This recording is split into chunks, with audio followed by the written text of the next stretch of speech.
12. I was returning to my brownstone in Dorchester from Haymarket dumpster diving the day prior to my expulsion from Massachusetts Institute of Technology. Having just returned from a seminar on RNA tumor viruses and recombinant DNA at James Watson's Cold Spring Harbor, New York lab, I was excited about the possibilities in genetic engineering. I passed Long Wharf Pier in Boston Harbor and noticed some blue mussels, Mytilus edulis, growing there. This intertidal animal extruded a byssus thread in special glue to facilitate its sessile nature.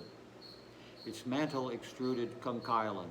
This scleroprotein used seawater to harden the shell of aragonite to protect its soft interior from harsh ambient conditions.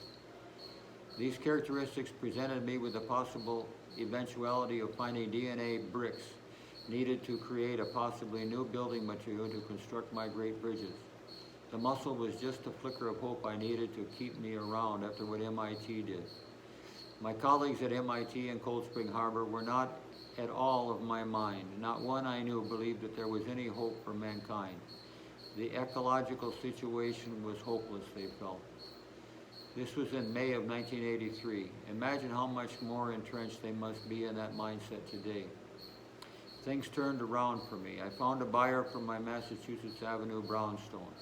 With these new resources, I bought a shack built of World War II discarded Crady lumber on the shore of Kingston Bay, not far from where the Pilgrims allegedly landed in 1620. The next few months saw my sons and I digging a huge hole into the clay underneath my new home. I maintained my dumpster diver credentials, carving scrap pieces of acrylic into rotors from my microcentrifuges. I constructed these out of discarded washing machine motors that I took out of the local landfill and repaired. I scavenged chemicals and glassware and equipment thrown out of many university and hospital labs. I was very busy. Every day my lab grew more functional. Soon I started selling biochemicals extracted from bacteria or plants. I purified and delivered them to chemical companies. I still needed money, so I built horizontal gel electrophoresis modules of my own design for mini gels that split DNA strands. I sold them to grad students and professors around Cambridge and Boston. I also developed a kit that taught children as young as 10 how to split genes and clone them. I called it Dr. Cloner's Genetic Engineering Home Cloning Kit. You can still see it today if you Google photo, Genemsco, home cloning kit, Larry Lee Slot. I sold a lot of these kits and got to be rather famous, if not notorious. Many people around the world made pilgrimages to my Genemsco Beach lab. I made enough money with the kits to clone the world's first polyphenolic surgical adhesive that would set in wet and bloody environments without adverse effects.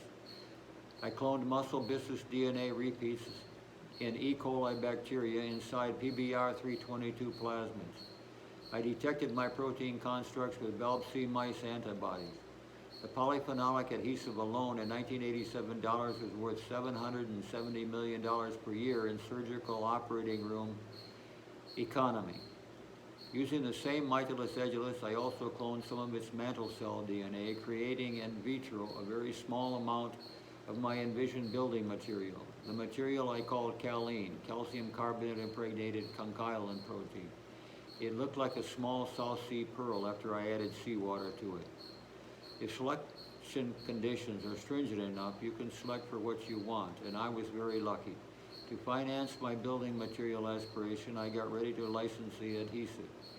I made an appointment for August 21, 1987 with attorney Tetto in Boston to do the necessary paperwork. Then on August 18, 1987, disaster struck.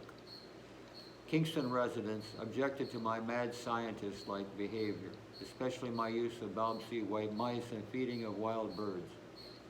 One Paul in particular conceived a terrible hatred of me. Contamination was always threatening my work. I was hoping to construct a larger and more state-of-the-art lab underneath my house. A construction mishap occurred. My cottage tipped to one side as I was operating an earth-moving machine underneath in furtherance of that objective. The Powells in Kingston seized the opportunity, believing me guilty of atrocities like growing biological weapons in white mice and inducing wild birds to defecate on the beach. They waited until I turned my back. Then they destroyed my home and lab with a bulldozer. The next day, they extorted from me my recombinant DNA construct. I sued them, Federal Court Case 90-11826-MA.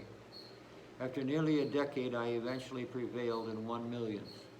Because of MIT's atrocious behavior, I lost my chance to get a PhD, but I ultimately gained wealth and fame because of it. In my next post, I will tell you about how my attempts to raise the resources necessary to initiate construction of my bridges precipitated another disaster. Thank you for listening.